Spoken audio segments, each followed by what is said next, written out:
আপনাদের কাছে যেটা তুলে ধরব, আপনাদের প্রতি আমার অনুরোধ থাকবে আপনারা এই কথাগুলো আরো মানুষের কাছে পৌঁছে দিবেন। আমরা শহীদ জিয়া, দেশনেত্রী খালেদা জিয়ার সৈনিক যারা, আমরা বিশ্বাস করি ইনশাল্লাহ মানুষের সমর্থন নিয়ে আমরা সরকার গঠন করতে সক্ষম হব। কিন্তু সামনের পথ অসম্ভব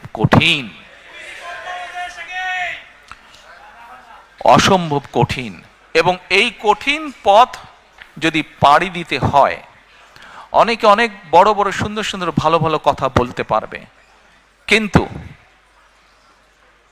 আমাদেরকে পরিকল্পনা গ্রহণ করতে হবে। যদি এই কঠিন পথ আমরা অতিক্রম করতে চাই, আমাদের কি পরিকল্পনা গ্রহণ করতে হবে? এরকম কয়েকটি পরিকল্পনার কথা আপনাদের সামনে আমি আজকে তুলে ধরতে চাই। সময় পাবো? Thank you. না সারা রাত না ভাই, আমারও সকালে কাম আছে, আপনাদেরও কাম আছে।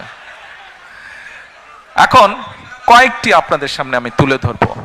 আপনাদের নিশ্চয়ই মনে আছে প্রিয় ভাই বোনেরা, আপনাদের নিশ্চয়ই মনে আছে আজকে থেকে যখন বাংলাদেশের ঘাড়ে ওই পলাতক পতিত স্বৈরাচার চেপে বসেছিল, ঠিক সেই সময় আপনাদের দল বিএনপি বাংলাদেশে আজকে থেকে প্রায় 2.5 বছর আগে, তখন কেউ জানতো না যে কবে, আমরা প্রত্যেকে দৃঢ়ভাবে আত্মবিশ্বাসী ছিলাম যে স্বৈরাচারকে পড়তে হবে, তাকে চলে যেতে হবে। কবে হয়তো এক্সাক্ট ডেট আমরা তখনও সেভাবে নির্ধারিত ছিল না। স্বৈরাচার পতনের 2.5 বছর আগে বাংলাদেশের মানুষের সামনে আমরা 31 দফা সংস্কার কর্মসূচি উপস্থাপন করেছিলাম। মনে আছে আপনাদের? Yes. তখন অনেকে হেসেছিল। আর আজকে যারা, কাউকে আমি আঘাত করে কথা বলতে চাই না, কাউকে অসম্মান করে কথা বলতে চাই না, কিন্তু আজকে বহু মানুষ সংস্কার নিয়ে কথা বলছে। ভেরি গুড, বলুন, আমরা চাই আপনারা বলুন। কারণ আমাদের 31 দফাতে আমরা বলেছি এটার থেকে বেটার যদি কিছু দেন, এটা থেকে নতুন কিছু যদি আপনারা কেউ উপস্থাপন করেন, আমরা সানন্দে তা গ্রহণ করব। সেই 31 দফার মধ্যে আমরা বলেছি যে 31 দফা আমরা বিশ্বাস করি শহীদ রাষ্ট্রপতি জিয়াউর রহমান 19 দফা দিয়েছিলেন। সেই 19 দফাকে আরো সময়ে পরিস্থিতি সবকিছুর পরিবর্তনের কারণে সেটিকে আমরা কিছুটা আরো পরিবর্তন করে আরো সুন্দরভাবে আমরা উপস্থাপন করেছি, যার ভিত্তিতে আমরা দেশ পরিচালনা করতে চাই ইনশাআল্লাহ। এখন এই 31 দফার ভেতর থেকে আমরা আরো কয়েকটি বিষয়কে আলাদা করে বের করে নিয়ে এসেছি। এই 31 দফার ভেতরে সাংবিধানিক বিষয় আছে, এই 31 দফার ভেতরে আইনগত বিষয় আছে, এই 31 দফার ভেতরে আপনার, আমার, আমাদের সকলের বেঁচে থাকার মৌলিক অধিকারের নিশ্চয়তা কিভাবে প্রদান করা যায় তার কিছু ডাইরেকশন বা পরিকল্পনা আছে। যেমন, আস্তে হাততালি পরে দিই আমরা, যেমন আসুন 31 দফার মধ্যে বাই নাও আপনারা শুনেছেন, দেখেছেন, আমরা একটি কার্ড ইন্ট্রোডিউস করতে চাই, যেটার নাম আমরা দিয়েছি ফ্যামিলি কার্ড। বাই নাও আপনারা শুনেছেন। এখন এই ফ্যামিলি কার্ডটা কি, নাম হয়তো আপনারা শুনেছেন অনেকে, কেউ হয়তো আপনারা এখানে যারা আজকে উপস্থিত আছেন কেউ হয়তো আপনারা জানেন। আচ্ছা, ফ্যামিলি কার্ড দিয়ে কি হবে না হবে, এই ফ্যামিলি কার্ডটা কেন ইন্ট্রোডিউস করতে চাই, কি এটা লক্ষ্য উদ্দেশ্য, সংক্ষেপে আপনাদের সামনে আমি তুলে ধরতে চাই। এবং আপনাদের কাছে যেটা তুলে ধরব, আপনাদের প্রতি আমার অনুরোধ থাকবে আপনারা এই কথাগুলো আরো মানুষের কাছে পৌঁছে দিবেন। আসুন এবার ফ্যামিলি কার্ডটি কি আমরা সংক্ষেপে বিবেচনা করি, দেখি। এটি আমরা যে ব্যাংক কার্ড ব্যবহার করি, এটি ব্যাংক কার্ডের মতন একটি কার্ড। এখন এই কার্ডটি আমরা কাকে দেব? এই কার্ডটি আমরা দেব বাংলাদেশে এই মুহূর্তে অ্যাভেলেবল যত ডাটা আছে, সেই ডাটার ভিত্তিতে আমরা দেখেছি বাংলাদেশে 4 কোটি পরিবার আছে। সেটি আমার পরিবার, আপনার পরিবার, একজন কৃষকের পরিবার, একজন মসজিদের ইমাম সাহেবের পরিবার, একজন প্রাইমারি স্কুল শিক্ষকের পরিবার, একজন ক্ষুদ্র মুদির দোকানদার, একজন রিক্সা চালক, ভ্যান চালক, যেভাবেই আপনি ধরেন বাংলাদেশে 4 কোটি পরিবার আছে। আমরা প্রথমে এই কার্ডটি দেওয়া শুরু করব গ্রাম থেকে, যারা মোর ডিজার্ভ করে। আচ্ছা, এই কার্ডটি আমরা দিব পরিবারের যে গৃহিণী, পরিবারের যে কর্ত্রী বা হাউস ওয়াইফ, আমরা তাকে এই কার্ডটি দেব। আচ্ছা, আস্তে তালি পরে তালিয়া পরে কার্ডটি আমরা তাকে দেব। দেখুন, দেশনেত্রী বেগম খালেদা জিয়া দেশের অর্ধেক যে নারী সমাজ, তাদেরকে উনি শিক্ষার আলো পৌঁছে দিতে চেয়েছিলেন। বহুলাংশে আলহামদুলিল্লাহ আমরা সফল হয়েছি। আজকে যদি আমরা স্কুল কলেজগুলো দেখি, আমরা দেখি যে ক্ষেত্র বিশেষে ছেলেদের থেকে মেয়েদের এনরোলমেন্ট অনেক বেশি। শিক্ষা দীক্ষায় বিভিন্ন জায়গায় মেয়েরা অনেক এগিয়ে গিয়েছে। নেপোলিয়ন বলেছিল, আমাকে শিক্ষিত মা দাও, আমি তোমাদেরকে শিক্ষিত জাতি দেব। প্রিয় ভাই বোনেরা, এই কার্ডটি ইনিশিয়ালি আমরা ধীরে ধীরে 4 কোটি পরিবারের, আমাদের প্ল্যান অনুযায়ী 4 কোটি পরিবারকে দেব। বাট এই 4 কোটি পরিবারের মধ্যে আমিও আছি, আমার স্ত্রী ডক্টর জুবাইদাও আছেন। কিন্তু ডক্টর জুবাইদা এই কার্ডটি নেবেন না। কেন? কারণ এই কার্ডটি থেকে রাষ্ট্র বা সরকার যেই সুবিধা দেবে একটি পরিবারকে, আলহামদুলিল্লাহ ডক্টর জুবাইদার এটি প্রয়োজন নেই। এখানে আপনারা যারা আছেন, আপনাদের এখানে আমাদের বহু বোন উপস্থিত আছেন, তাদের কারোরই অর্থনৈতিক অবস্থা এমন না যে সেই কার্ডটি প্রয়োজন।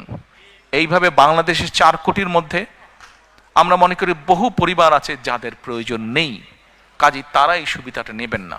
তার ফলে যেটা হবে, আমরা যারা সঠিক মানুষ, এটি কিন্তু আমরা জেনারেল রাখছি, কার্ডটা ইউনিভার্সাল রাখছি। বাংলাদেশে বিভিন্ন সামাজিক সোশ্যাল নেটওয়ার্ক যেগুলো ফ্যাসিলিটি আছে, যেগুলো বেনিফিটস আছে, বিভিন্ন ক্যাটাগরি থাকে, এবং আমরা রিসার্চ করে দেখেছি যে ক্যাটাগরি, এরকম বিভিন্ন ক্যাটাগরি থাকলেই কারাপশনের প্রবাবিলিটি বেড়ে যায়। কারাপশনের প্রবাবিলিটি বেড়ে যায়, পলিটিক্যাল ইনফ্লুয়েন্স হয়, তখন ওইখানে কারাপশন তৈরি হয়। সেজন্য বিষয়টাকে আমরা জেনারেল রাখছি। আচ্ছা, এই কার্ডটি আমরা মহিলাদেরকে দেব। আমরা এর মধ্যে কতগুলো 10টা স্পট, সরকারের কিছু নিয়ম আছে, আপনি হুট করেই চালু করতে পারবেন না, পাইলট প্রজেক্ট করতে হয় সরকারকে। এই কার্ডটির মধ্যে আমরা 2টো উপায় রেখেছি। 2 থেকে 2,500 টাকা পর্যন্ত আমরা কিছু মহিলা বা পরিবারকে বা হাউসওয়াইফকে আমরা দেব, আর 2,500 টাকার সম পরিমাণ খাদ্য সহায়তা আমরা দেব।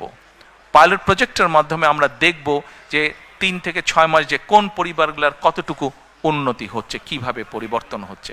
যেটা বেটার হবে, যদি ক্যাশে বেটার হয় আমরা ক্যাশ দেব, যে যদি খাদ্য সহায়তা দিয়ে বেটার হয় তাহলে আমরা খাদ্য সহায়তা দেব। আচ্ছা, এর ভিতরে অলরেডি আমরা কাজ করেছি। আপনারা বলতে পারেন, হয়তো কেউ জিজ্ঞেস করতে পারেন যে you see if you keep on talking I cannot talk.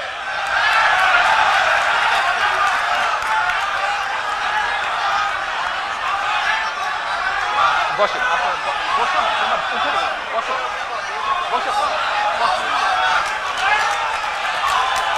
আস্তে আস্তে আস্তে আস্তে আস্তে আস্তে আস্তে আস্তে।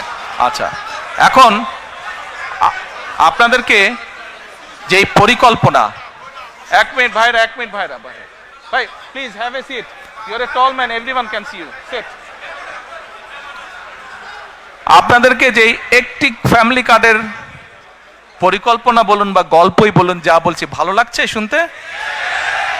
কন্টিনিউ করব? ওকে, ঠিক আছে।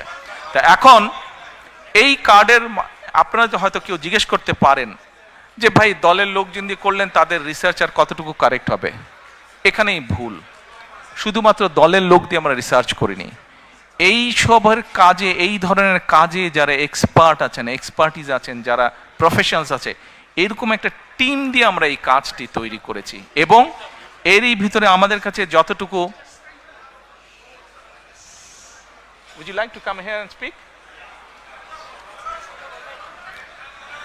এবং এটার বাজেট কোথা থেকে কিভাবে আসবে সেটিও আমরা বাজেটের যে সকল কাগজপত্র পাবলিক ডকুমেন্ট হিসেবে উপস্থিত আছে, সেখান থেকে আমরা সব কিছু বের করেছি কিভাবে আমরা এগুলা চালু করব। কাজে ওই প্রাইমারি কাজগুলো আমরা শেষ করেছি। এখন এটা লক্ষ্য বা উদ্দেশ্য কি, কেন আমরা করছি, আসেন আপনি চিন্তা করে দেখুন। একজন কৃষক বা একজন মসজিদের ইমাম সাহেব বা মুয়াজ্জিম সাহেব, তার পরিবারের হাতে যখন আপনি এই কার্ডটি দিবেন, প্রথম 6 মাস কিছু হবে না, প্রথম 2 বছরও কিছু হবে না, 3 বছরও কিছু হবে না, বাট 5 বছরের মাথায় গিয়ে কি কি পরিবর্তন হবে সেটা একটা চিত্র আপনাদের সামনে আমি তুলে ধরি, একটা পিকচার তুলে ধরি। সেই পিকচারটি কি? সেই পিকচারটি হচ্ছে রিসার্চ বলে, এখানে ভাইদের সংখ্যা বেশি, দয়া করে কেউ মাইন্ড করবেন না আমার উপরে, যে কথাটি আমি এখন বলতে চাচ্ছি দয়া করে কেউ মাইন্ড করবেন না আমার উপরে, বাট এটা আমার কথা না, এটা রিসার্চের কথা।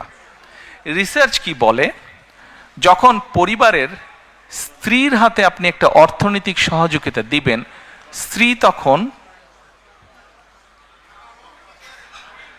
তখন কি করে, এই সুবিধাটা সে তার সন্তানদের লেখাপড়া এবং স্বাস্থ্যের পিছনে প্রথমে সে খরচ করে।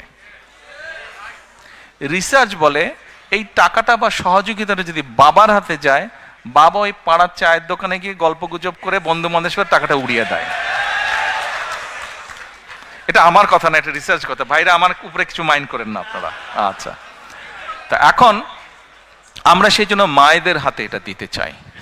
মা এই অর্থটা দিয়ে তার সন্তানদের স্বাস্থ্য যেরকম খেয়াল রাখতে পারবে, একই সাথে সে তার লেখাপড়া, বাচ্চাদের লেখাপড়ার দিকে মনোযোগ দেবে। তারপরে তার হাতে যখন খরচ বেঁচে যায়, এই খরচটা তখন কি করে, সে ছোট ছোট ইনভেস্ট করে, যেখান থেকে তার পরিবারের এক্সট্রা ইনকাম আসবে। যার ফলে হবে কি, ওই টাকাটা, ওই অর্থটা, সেটা 500 টাকা হোক, 1000 টাকা হোক, ওটাই লোকাল ইকোনমিতে তখন টাকাটা আস্তে আস্তে ইকোনমিতে ঘুরতে থাকে এবং লোকাল ইকোনমি আস্তে আস্তে আস্তে আস্তে স্ট্রেংথেন, স্ট্রং হতে থাকে। প্রিয় ভাই বোনেরা, চিন্তা করে দেখেন, আপনার গ্রামে এরকম যদি 10টা পরিবার থাকে এবং একটা 10টা পরিবারের কে যদি আপনি আস্তে আস্তে কন্টিনিউ 5 থেকে 7 বছর একটা সাপোর্ট দিতে পারেন এরকম, তাহলে 7 বছর পরে কি সেই পরিবারটার চেহারা বর্তমানে যা আছে তা থাকবে? নিশ্চয় একটু তো বেটার হবে না? তাহলে একটা গ্রামে যদি 10টা পরিবার থাকে, সেই 10টা পরিবার যখন অর্থনৈতিকভাবে একটা শক্তিশালী অবস্থানে দাঁড়াবে, স্বাস্থ্য, হেলথ ওয়াইজ যখন শক্তিশালী হবে এবং এডুকেশন ওয়াইজ যখন একটি গ্রাম শক্তিশালী হবে, তখন পুরো গ্রামটা একটা বেটার গ্রাম হবে। এইভাবে গ্রাম, এইভাবে উপজেলা, এইভাবে জেলা, এইভাবে বিভাগ, এভাবে সারা বাংলাদেশ এক সময় গিয়ে একটা স্ট্রেংথেন অবস্থায়, শক্তিশালী অবস্থায় দাঁড়াবে।